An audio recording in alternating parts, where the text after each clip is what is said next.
The end for doomed Ruby in Emmerdale. As the truth is finally exposed about the hit and run, there was some relief for Ruby Fox Milligan, Beth Cordingley, in Emmerdale recently when she discovered that Ethan Anderson, Emil John's cause of death was an aneurysm.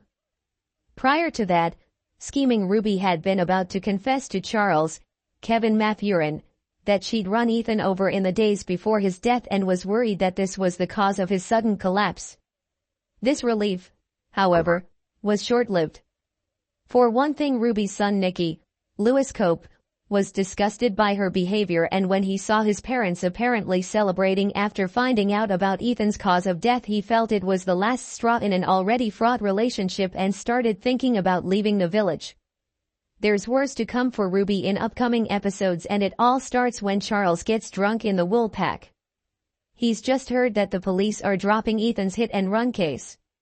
Charity, Emma Atkins, tells Caleb, William Ash, that Charles is probably reluctant to go back home, the place where Ethan died and that's full of memories of his son.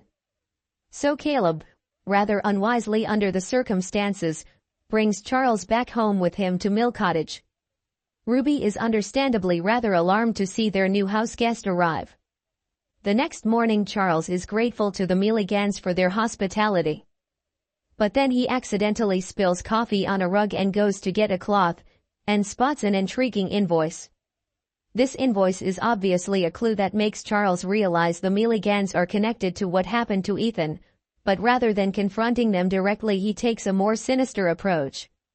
He insists on giving Caleb a lift into Houghton, the kind of insist that doesn't take no for an answer.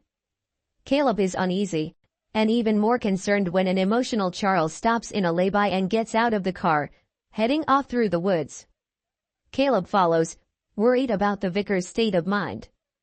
Charles at first reminisces about Ethan, and Caleb does his best to be comforting. Then Charles's expression changes and he reveals what's really on his mind. He knows that either Caleb or Ruby had something to do with running Ethan over.